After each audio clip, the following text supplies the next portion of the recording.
গত কয়েক বছরে ভিসা রুলস এত দ্রুত পাল্টাচ্ছে যে মানুষ এখন ভাবছে আসলে কি বিদেশে পড়তে যাওয়া উচিত। গত বছর মানুষ একই কথা বলছিল, আর তার আগের বছরও। প্রতি বছরই কেউ না কেউ বলে এই বছরটা সবচেয়ে খারাপ সময়। কিন্তু বাস্তবতা হলো এই কনফিউশনটা প্রতি বছরই থাকবে, কারণ পলিসি বদলাতেই থাকে। আসল প্রশ্ন হলো কোন দেশ কখন আর কার জন্য ঠিক। আমি নিজে ইঞ্জিনিয়ারিং থেকে গ্র্যাজুয়েট হচ্ছি এই বছর, আর গত কয়েক মাস ধরে ইউরোপের বিভিন্ন দেশে student visa, work permit, PR policy নিয়ে নিজে রিসার্চ করেছি। ঘন্টার পর ঘন্টা ইমেইলে পাঠিয়েছি ইউনিভার্সিটিতে, ফোরাম খুঁজেছি, রিয়েল স্টুডেন্টদের সাথে কথা বলেছি, কম্পেয়ার করে কোন দেশে পড়াশোনার পাশাপাশি কাজ করা যায়, কোথাও স্পাউস নিয়ে যাওয়া যায়, কোথায় সিটিজেনশিপ পাওয়া টাইমলাইন কম। তো আজকে এই ভিডিওতে আমি শেয়ার করব বাংলাদেশ থেকে যারা বিদেশে যেতে চান তাদের জন্য 6টা ভালো অপশন। শুধু নাম বলবো না, প্রতিটা দেশের প্র্যাকটিক্যাল দিক, খরচ, ভিসা প্রসেস আর পিআর পাথওয়ে নিয়ে বিস্তারিত কথা বলবো। এরপর 2টা দেশ নিয়ে কথা বলবো যেখানে এই মুহূর্তে সাবধান হওয়া দরকার। ভিডিওর শেষে একটা বোনাস টিপস দেব, যেটা আমি নিজে ফলো করেছি আবেদন করার সময়, কারণ প্রতিটা পয়েন্ট আপনার সিদ্ধান্তে প্রভাব ফেলতে পারে। Number 6, Poland. পোল্যান্ডকে অনেকে এখনো আন্ডাররেটেড মনে করে, কিন্তু গত 2-3 বছরে পরিস্থিতি অনেক পাল্টেছে। সবচেয়ে বড় সুবিধা হলো পোল্যান্ডে স্টুডেন্ট ভিসা থাকা অবস্থা কাজের ঘন্টার কোনো লিমিট নেই। জার্মানি বা নেদারল্যান্ডসে যেখানে স্টুডেন্টদের সপ্তাহে নির্দিষ্ট ঘন্টা কাজের সীমা থাকে, পোল্যান্ডে সেটা নেই। যেটা কাপল বা পরিবার নিয়ে যাওয়ার মানুষের জন্য বিশাল একটা সুবিধা। মানে হচ্ছে, স্বামী স্ত্রী দুজনেই যদি আলাদা আলাদা স্টুডেন্ট ভিসা নিয়ে যায়, তাহলে দুজনেই ফুল টাইম কাজ করতে পারবেন, যেটা ইউরোপের জন্য বেশিরভাগ দেশেই সম্ভব না। রিনিউয়েবল এনার্জি আর এনার্জি ইঞ্জিনিয়ারিং এ ইংরেজি মাধ্যমে প্রোগ্রাম আছে বেশ কিছু ইউনিভার্সিটিতে, যেমন ব্রদসোভা, ওয়ারশ, লডস আর এজিএইচ এর মতো প্রতিষ্ঠানে। টিউশন ফি পশ্চিম ইউরোপের তুলনায় অনেক কম, বছরে গড়ে 3 থেকে 7 লাখ টাকার মধ্যেই। ইউরোপিয়ান ইউনিয়নের মধ্যে থাকায় পরবর্তীতে অন্য দেশে মুভ করার সুযোগও থাকে, যেটা অনেকেই লং টাইম স্ট্র্যাটেজি হিসেবে ব্যবহার করেন। কনস হলো বেতন কাঠামো পশ্চিম ইউরোপের তুলনায় কম, আর পোলিশ ভাষা না জানলে লোকাল জব মার্কেটে গভীরভাবে ঢোকা কঠিন হয়। তবে যদি লক্ষ্য হয় প্রথমে ইউতে পা রাখা, খরচ কম রাখা আর ধীরে ধীরে সেটেল হওয়া, তাহলে পোল্যান্ড এই মুহূর্তে বাংলাদেশের জন্য একটা স্মার্ট এন্ট্রি পয়েন্ট। বিশেষ করে যারা এনার্জি, বিল্ডিং, অটোমেশন বা হ্যান্ডস অন টেকনিক্যাল ফিল্ডে যেতে চান, যেখানে চাকরি সহজে অটোমেশন দিয়ে রিপ্লেস হয় না। Number 5, Netherlands. নেদারল্যান্ডসের সবচেয়ে ভালো দিক হলো এটি প্রায় ইংরেজি ভাষায় একটি দেশের মতো কাজ করে। ডাচ শেখা বাধ্যতামূলক না জার্মানির মতো। Tech, finance, logistics of job মার্কেটের বেশ স্ট্রং, আর গ্র্যাজুয়েশনের পর 1 বছর ওরিয়েন্টেশন ভিসা পাওয়া যায়, যেটাতে চাকরি খোঁজা আর পিআর এর দিকে এগোনো যায়। সমস্যা হলো দেশটা খুবই ছোট, হাউজিং ক্রাইসিস প্রচন্ড, আর টিউশন জার্মানির চেয়ে বেশ বেশি। বছরে 8 থেকে 18 লাখ টাকার মতো। পিআর পেতে প্রায় 5 বছর সময় লাগে। তারপরও ইংরেজিতে কাজ চালানো যায় বলে এটা একটা ব্যালেন্সড অপশন থেকে যায়। Number 4, Ireland. ইউরোপের টেক হাব বলা হয় আয়ারল্যান্ডকে। গুগল, মেটা, অ্যাপল সবার ইউরোপিয়ান হেডকোয়ার্টার্স এখানে। ইংরেজি মাধ্যম হওয়ায় নতুন করে ভাষা শেখার চাপ নেই। গ্র্যাজুয়েশনের পর 2 বছরের পোস্ট স্টাডি ওয়ার্ক ভিসা পাওয়া যায়, যেটা যুক্তরাজ্যের তুলনায় অনেক বেশি স্টেবল।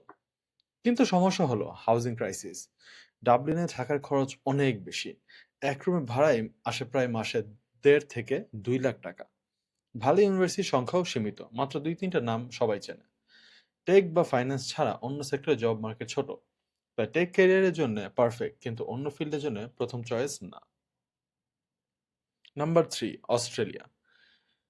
কোভিডের পর অস্ট্রেলিয়া অনেক বড় ডেস্টিনেশন হয়ে উঠেছে। পার্ট টাইম কাজ করে খরচ চালানো তুলনামূলক সহজ, আর পিআর এর একাধিক পাথওয়ে আছে। কিন্তু এমপ্লয়ার স্পন্সরশিপ ভিত্তিক, কিছু রিজিওনাল সরকার স্পন্সরশিপ ভিত্তিক, আর কিছু একদম পয়েন্টস বেসড, কোনো স্পন্সরশিপ ছাড়াই। পার্থ, অ্যাডিলেডের মতো শহরগুলোতে গ্রোয়িং ইকোনমি আর তুলনামূলক লম্বা ওয়ার্ক পারমিটের সুযোগ থাকে। কিন্তু বাংলাদেশের স্টুডেন্টদের জন্য এখন ভিসা স্ক্রুটিনি অনেক বেড়েছে।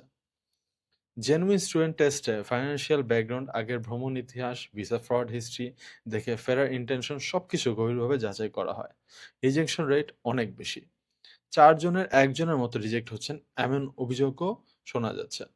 তাই আবেদন করার আগে profile, financial documents are SOP সবকিছু খুব সলিড হওয়া দরকার। Number 2, Germany. জার্মানির সবচেয়ে বড় আকর্ষণ পাবলিক ইউনিভার্সিটিতে প্রায় ফ্রি টিউশন। কিন্তু এখানে একটা বড় সতর্ক কিন্তু এখানে একটা বড় সতর্কতা আছে। অনেক বাংলাদেশি স্টুডেন্ট প্রাইভেট ইউনিভার্সিটিতে ভর্তি হয়ে ফেলেন, যেখানে টিউশন বছর 20 লাখ টাকা পর্যন্ত হতে পারে। আবার জার্মান ভাষাও লাগে। তাই প্রাইভেট ইউনিভার্সিটিতে ফুল টিউশন দিয়ে পড়তে হলে বরং অন্য কোনো ইংরেজি ভাষা দেশে যাওয়াই বেশি লজিক্যাল। ইঞ্জিনিয়ারিং আর ম্যানুফ্যাকচারিং সেক্টরে জার্মানি সত্যিই স্ট্রং।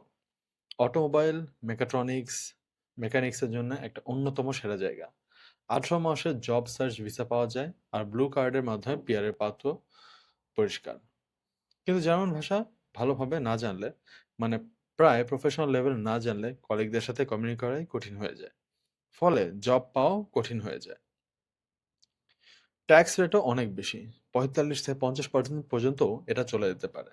এবং এখন এম্বাসি থেকে অ্যাপয়েন্টমেন্ট পেতেও প্রায় ১৯ থেকে ২৪ মাসের মতো সময় লেগে যাচ্ছে।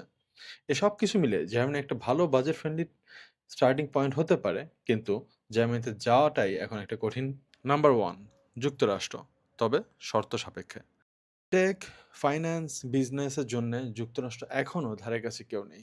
বেতন কাঠামো, networking, alumni network, brand value সব কিছুতে এগিয়ে। স্টেম ডিগ্রি থাকলেও ৩ বছরের ওপিটি পাওয়া যায়, আর তারপর H1B লটারি বা O1 এর মতো অল্টারনেটিভ পাথওয়ে ট্রাই করা যায়। বড় বড় কোম্পানি হেডকোয়ার্টার্স এখানে, ফলে এখানেই নেটওয়ার্কিং সুযোগ সবচেয়ে বেশি। সবচেয়ে বড় বাধা হলো খরচ। টিউশন সহজে ৫০ থেকে ৭০ লাখ টাকা পর্যন্ত চলে যায় স্কলারশিপ ছাড়াই। স্কলারশিপ পাওয়া সম্ভব, সেটার জন্য প্রোফাইল অনেক স্ট্রং হতে হয়, আর পিআর নিশ্চিত না। H1B পুরোপুরি লটারি সিস্টেম, প্ল্যান না করলে আপনি ১০,০০০ আবেদনকারীর মধ্যে একজন হয়েই থেকে যাবেন। যুক্তরাষ্ট্র তাই যদি গ্যারান্টিড পিআরই আপনার প্রথম আগ্রহ হয়, যুক্তরাষ্ট্র ক্যারিয়ার চান, কিন্তু যদি high risk high reward career চান, এটা এখনো নাম্বার 1। যে দুটি দেশ এখনো এড়িয়ে চলা উচিত। নাম্বার 1, যুক্তরাজ্য। কয়েক বছরে হাজার হাজার স্টুডেন্ট গেছেন, কিন্তু গ্র্যাজুয়েশনের পর জব পাওয়া এখনো অনেক কঠিন হয়ে গিয়েছে। স্পন্সরশিপ পাওয়া যাচ্ছে না। পোস্ট স্টাডি ওয়ার্ক ভিসা শেষ হওয়ার আগেই অনেকে হতাশ হয়ে দেশে ফিরে আসছেন। খুব অল্প সংখ্যক স্টুডেন্টই আসলে গ্র্যাজুয়েশনের পর একটা প্রপার জব পাচ্ছে। যদি না কোনো টপ টিয়ার ইউনিভার্সিটি বা নির্দিষ্ট নিশ সেক্টরে আপনার প্রোফাইল টার্গেট করা থাকে, এখন এই মুহূর্তে যুক্তরাজ্যকে চুজ না করাই ভালো। Number 2, Canada. নতুন cap, PAL which is Provincial Attestation Letter System, আর ভিসা রিজেকশন রেট এখন রেকর্ড হাই। টপ ইউনিভার্সিটি ছাড়া বাকিদের জন্য এখন সহজে সরকার পিএল দিচ্ছে না, ফলে ভর্তি হয়েও ভিসা পাচ্ছেন না অনেক ক্ষেত্রে। আন্তর্জাতিক স্টুডেন্ট সংখ্যা কমানোর দিকে সরকার স্পষ্টভাবে যে ঝুঁকে আছে, এটা ক্লিয়ারলি বোঝা যাচ্ছে। তাই এখন কানাডায় আর সময় নষ্ট করে টাকা ঢেলে আগানোর কোনো মানে হয় না। যে দেশে আপনি যান, শুধু ভালো র্যাঙ্কিং দেখে ইউনিভার্সিটি সিলেক্ট করবেন না। দেখুন সেই ইউনিভার্সিটির গ্র্যাজুয়েটরা আসলে লোকাল জব মার্কেটে কেমন করছে। লিঙ্কডইন সার্চ করে দেখুন তারা কারা কোথায় কাজ করছে। আর অ্যাপ্লাই করার আগে কমপক্ষে ২-৩ জন কারেন্ট স্টুডেন্টদের সাথে সরাসরি কথা বলুন। এটা যেকোনো র্যাঙ্কিং সাইটের চেয়ে অনেক বেশি সত্যি তথ্য দেবে। মনে রাখবেন, এটা কোনো ইউনিভার্সাল রুল না। আপনার ফিল্ড, বাজেট, স্ট্যাটাস আর লং টার্ম লক্ষ্য অনুযায়ী সেরা দেশ পাল্টে যেতে পারে যে কোনো সময়। কমেন্টে লিখুন আপনি কোন দেশ টার্গেট করছেন, আমি চেষ্টা করব রিপ্লাই দিতে।